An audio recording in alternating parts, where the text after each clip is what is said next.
ಅನುದಿನ ಆಹಾರ ಫೆಬ್ರವರಿ 23 ಸೋಮವಾರ. ಕರ್ತನು ಒಳ್ಳೆಯವನು.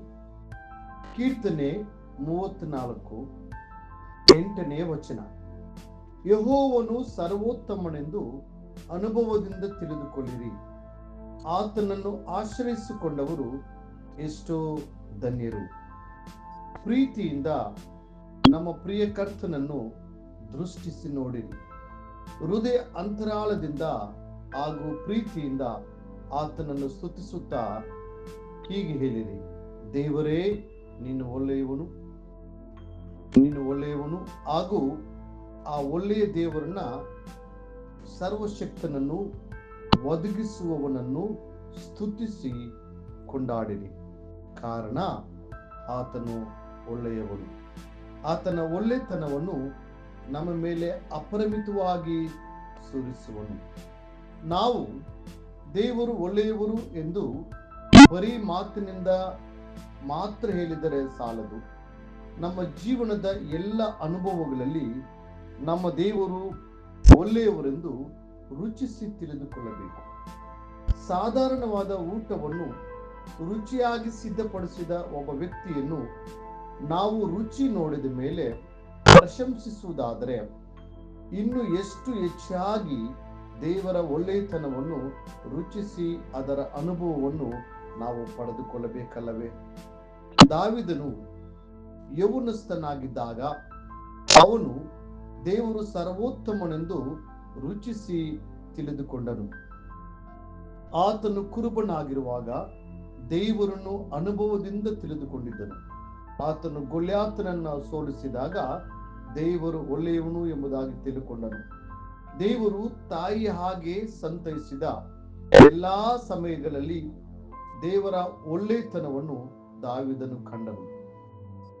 ದಾವೀದನು ದೇವರನ್ನು ಅನುಭವಿಸಿದ ಪ್ರಕಾರ ಈಗಲೂ ನಾವು ಆತನನ್ನು ರುಚಿ ನೋಡಿ ಅನುಭವಿಸುವುದಕ್ಕಾಗಿ ನಮ್ಮನ್ನು ಕರ್ತನು ಆಹ್ವಾನಿಸುತ್ತಿದ್ದಾನೆ. ನಾವು ಕರ್ತನನ್ನು ರುಚಿ ನೋಡಿ ಆತನ ಒಳ್ಳೆಯತನವನ್ನು ಪ್ರಕಟಿಸುವಾಗ ಅದರ ಜೊತೆಗೆ ನಾವು ಆತನ ಕೃಪೆಯನ್ನೂ ಸಹ ರುಚಿ ನೋಡುತ್ತೇವೆ.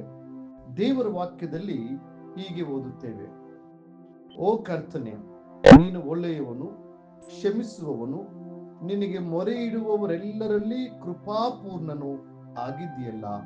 ಕೀರ್ತನೆ 86:5ನೇ ವಚನ. ಸತ್ಯವೇದದಲ್ಲಿ ದೇವರ ಒಳ್ಳೆಯತನದ ಕುರಿತು ಮಾತ್ರ ಬರೆಯಲ್ಪಡಲಿಲ್ಲ. ಬದಲಿಗೆ ಆತನ ಒಳ್ಳೆಯತನದ ಜೊತೆಗೆ ದೇವರ ಕರುಣೆಯನ್ನು ಅನೇಕ ವಾಕ್ಯ ಭಾಗಗಳಲ್ಲಿ ನಾವು ಓದುತ್ತೇವೆ. ಈ ಲೋಕದಲ್ಲಿ ಅನೇಕರು ಒಳ್ಳೆಯವರ ಹಾಗೆ ಕಾಣಿಸಿಕೊಳ್ಳುತ್ತಾರೆ. ಅವರು ಸಿಹಿಯಾದ ಮಾತುಗಳನ್ನಾಡುತ್ತಾರೆ ಮತ್ತು ನಮ್ಮ ಹೃದಯಗಳು ಸುಲಭವಾಗಿ ಅವರನ್ನ ನಂಬುತ್ತವೆ. ಆದರೆ ಒಂದು ದಿನ ಅವರ ನಿಜವಾದ ಬಣ್ಣವು ಹೊರಬಂದಾಗ ಅವರು ಕೆಟ್ಟತನದ ಪ್ರತಿಬಿಂಬವಾಗಿರುವ ಸರ್ಪದ ಹಾಗೆ ಕಾಣುತ್ತಾರೆ. ಆಗ ನಾವು ತೀರಾ ಅಸಹಾಯಕರಾಗಿ ಕಂಡು ಬರುತ್ತೇವೆ. ದೇವರ ವಾಕ್ಯ ತಿಳಿಸುತ್ತದೆ, ಇದು ಶಾಸ್ತ್ರದಲ್ಲಿ ಬರೆದಿರುವ ಮಾತುಗಳಿಗೆ ಸರಿಯಾಗಿದೆ. ಅವು ಯಾವುವೆಂದರೆ, ನೀತಿವಂತನು ಇಲ್ಲ, ಒಬ್ಬನಾದರೂ ಇಲ್ಲ, ತಿಳುವಳಿಕೆಯುಳ್ಳವರು ಇಲ್ಲ, ದೇವರನ್ನ ಹುಡುಕುವವನು ಇಲ್ಲ, ಎಲ್ಲರೂ ದಾರಿ ತಪ್ಪಿ ನಡೆಯುತ್ತಾರೆ, ಎಲ್ಲರೂ ಕೆಲಸಕ್ಕೆ ಬಾರದವರಾದರು, ಒಳ್ಳೆಯದನ್ನು ಮಾಡುವವರು ಒಬ್ಬನೂ ಇಲ್ಲ. ರೋಮಾಪುರದವರಿಗೆ 3ನೇ ಅಧ್ಯಾಯ 10-12 ವಚನಗಳು. ಮತ್ತೆ ಹೀಗೆ ಓದ್ತೇವೆ, ನನ್ನನ್ನು ಒಳ್ಳೆಯವನೆಂದು ಯಾಕೆ ಹೇಳುತ್ತಿ? ದೇವರೊಬ್ಬನೇ ಹೊರತು ಮತ್ಯಾವನೂ ಒಳ್ಳೆಯವನಲ್ಲ. ಲೂಕ 18:19ನೇ ವಚನ. ಜೀವನದಲ್ಲಿ ಅನೇಕ ಸಮಸ್ಯೆಗಳು ಬಂದಾಗ ದೇವರು ನಿಜವಾಗಲೂ ಒಳ್ಳೆಯವರ ಎಂದು ಸೈತಾನನು ನಿಮ್ಮಲ್ಲಿ ಸಂದೇಹವನ್ನು ತರುತ್ತಾನೆ. ಉದಾಹರಣೆಗೆ, ಒಬ್ಬ ಚಿತ್ರ ಕಲಾಕಾರರು ಒಂದು ಮೂಲ ಚಿತ್ರವನ್ನು ಬಿಡಿಸಲು ಪ್ರಾರಂಭಿಸಿದರು. ಪ್ರಾರಂಭದಲ್ಲಿ ಯಾವ ನಿಖರವಾದ ಚಿತ್ರ ಕಾಣದೆ ಅರ್ಥವಿಲ್ಲದ ಗೆರೆಗಳು ಮಾತ್ರ ಇದ್ದವು.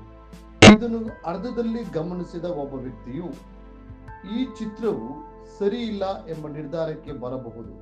ಆದರೆ ತಾಳ್ಮೆಯಿಂದ ಕಾಯುವಾಗ ಅಂತ್ಯದಲ್ಲಿ ಪ್ರಾರಂಭದಲ್ಲಿ ಆಕರ್ಷಣೆ ಇಲ್ಲದೆ ಕಾಣಿಸಿದ ಗೆರೆಗಳು ಸುಂದರವಾಗಿಯೂ ಮತ್ತು ಅರ್ಥಪೂರ್ಣವಾಗಿಯೂ ಕಾಣಿಸುತ್ತದೆ. ಪ್ರಿಯ ದೇವರ ಮಕ್ಕಳೇ, ನೀವು ತಾಳ್ಮೆಯಿಂದ ದೇವರ ಕಾರ್ಯಗಳನ್ನು ಗಮನಿಸಿದರೆ ಅಂತ್ಯದಲ್ಲಿ ದೇವರ ಎಲ್ಲಾ ಕಾರ್ಯಗಳು ಒಳ್ಳೆಯದಾಗಿರುತ್ತದೆ ಮತ್ತು ದೇವರು ಒಳ್ಳೆಯವನು ಎಂದು ನೀವು ತಿಳಿದುಕೊಳ್ಳುವಿರಿ. ಮುಂದಿನ ಅಧ್ಯಯನಕ್ಕಾಗಿ ದೇವರ ವಾಕ್ಯ. ಇದಲ್ಲದೆ ದೇವರ ಸಂಕಲ್ಪದ ಮೇರೆಗೆ ಕರೆಯಲ್ಪಟ್ಟು ಆತನನ್ನು ಪ್ರೀತಿಸುವವರ ಹಿತಕ್ಕಾಗಿ ಎಲ್ಲಾ ಕಾರ್ಯಗಳು ಅನುಕೂಲವಾಗುತ್ತವೆ ಎಂದು ನಮಗೆ ಗೊತ್ತದೆ. ರೋಮಪುರದವರಿಗೆ 8ನೇ ಅಧ್ಯಾಯ 28ನೇ ವಚನ. ಈ ದಿನ ಓದುವ ದೇವರ ವಾಕ್ಯ. ಮುಂಜಾನೆ ಅರಣ್ಯಕಾಂಡ 5 ಮತ್ತು 6ನೇ ಅಧ್ಯಾಯಗಳು. ಸಂಜೆ ಮಾರ್ಕನು ಬರೆದ ಸುವಾರ್ತೆ 4ನೇ ಅಧ್ಯಾಯ 1ರಿಂದ 20 ವಚನಗಳು. ದೇವರು ನಿಮ್ಮನ್ನು ಆಶೀರ್ವದಿಸಲಿ.